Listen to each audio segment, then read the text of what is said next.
Contrary to the rumors that you've heard, I was not born in a manger. I was actually born on Krypton and sent here to save the planet Earth. We cannot continue to rely only on our military in order to achieve the national security objectives that we've set. Everybody somewhere between the ages of 18 and 25 will serve 3 months of basic training. We've got to have a civilian national security force that's just as powerful, just as strong. Yes, we can. Obama's healthcare plan will include coverage of all essential medical services. Yes, we can. Obama is a cruel hoax. He works for Wall Street. He's an agent of finance capital. Where did you come up with the number $700 billion? Here's the Treasury spokeswoman's quote. It's not based on any particular data point. We just really wanted to come up with a really big number. To Democrats and Republicans who've opposed this plan, I say, step up to the plate. A few members were even told that there would be martial law in America if we voted no. Secretary Henry Paulson is no George Washington. I don't think anyone questions, Mr. Kashgari, that you're working hard. Our question is who you're working for. Obama pledged that he would resume the Security and Prosperity Partnership talks between Mexico and Canada that President Bush initiated. The old boss is starting to look a lot like the new boss. Robert Gates is going to remain on the job as Defense Secretary for at least a year. Plenty of sources knew about this meeting, told us and others that it was at Hillary Clinton's house, but clearly it wasn't. We've got to give them a stake in creating the kind of world order that I think all of us would like to see. We see you causing a depression so you can blow out the economy and consolidate it and bankrupt it. We know that you are enemies of free humanity, and we are here standing against your tyranny.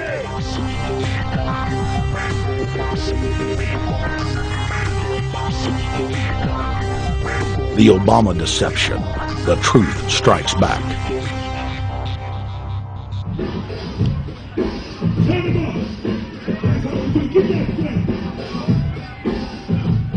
Barack is like the manager of Burger King. All presidents are, including Bush. It's like this: when your fries are cold, if your burger is not done right, you go back to Burger King, America, or your government, and you say, my burger's cold, I want new fries. First, you go to the cashier, that's the courts. You argue to the courts. The courts, if you can't get no justice with the cashier, you say, let me see the manager. I want to go to the Supreme Court. I want to see the president. The manager comes out. Hi, what can I do for you? Now the manager can override the decisions of the cashier, but you never get to see the franchise owner of Burger King. If you really have a problem with your burger, you need to go see the franchise owner. We need to go to the top or to the bottom. We need to go to where the real architecture of government is. And it's not in a president, it's in a global scheme. Politics in America today is identical to pro wrestling. And what I mean by that is, in front of the cameras and the public, we all hate each other.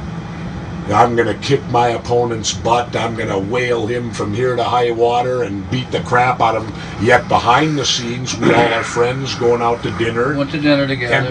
And it's all a work. All intermarried. Show business. It's showbiz. And that's what you have today in politics. The Democrats and Republicans aren't really opposed to each other. Left and right mean nothing. The only thing that counts is, are you working for Wall Street or you're trying to defend the people against the financiers?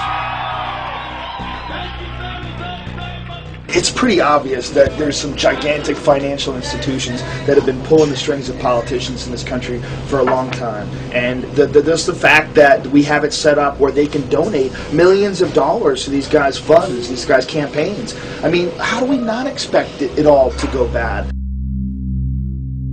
America in 2009 was desperate for change. The past 8 years had been a disaster. Those weapons of mass destruction got to be somewhere. Maybe under here.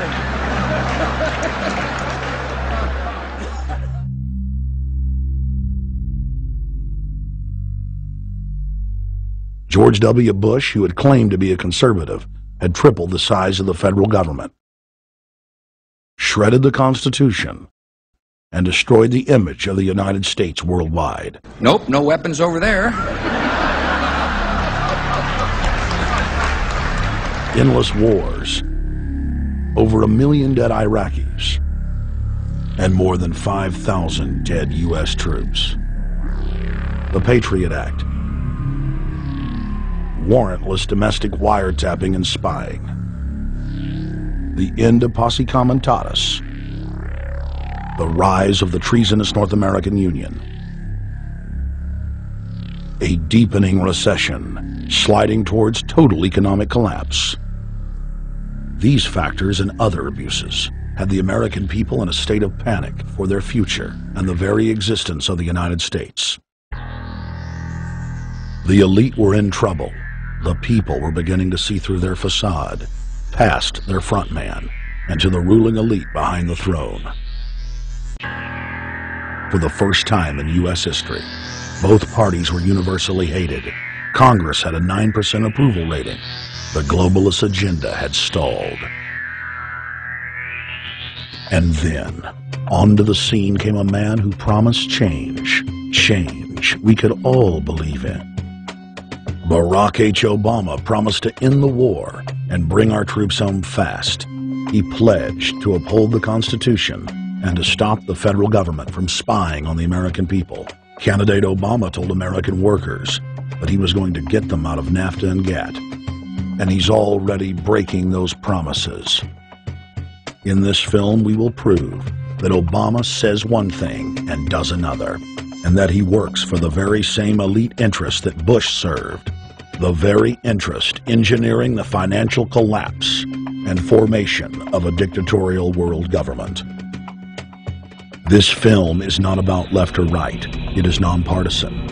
Our past documentary films are among some of the most damning indictments of George W. Bush and his administration that have ever been made. If humanity has any hope of effecting real change for the better, it will not come from the Madison Avenue false reality makers who have cast Barack Obama as the savior of the world. To alter our course from tyranny to liberty, to defeat the corrupt elite, we must get past the puppets and confront the real power structure of the planet. Now we can see a new world coming into view. A world in which there is the very real prospect of a new world order. Webster Griffin Tarpley is an accomplished geopolitical analyst and historian. Among his scholarly works are the unauthorized biographies of George Herbert Walker Bush and Barack Hussein Obama. Since Bush the Elder made his speech at the United Nations back in September of 1990 talking about the New World Order, I think I've become confused about what's actually going on in the world.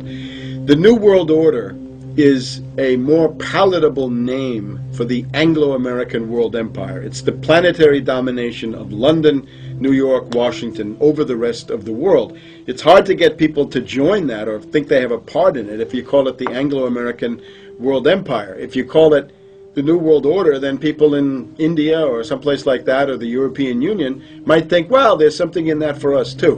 But that's not what it is. It's the Anglo-American New World Order. It's really the old world order. It's the British Empire morphing into the American Empire. The U.S.-British world empire is what you're going to get. Combines of powerful men have always battled with each other over the levers of power.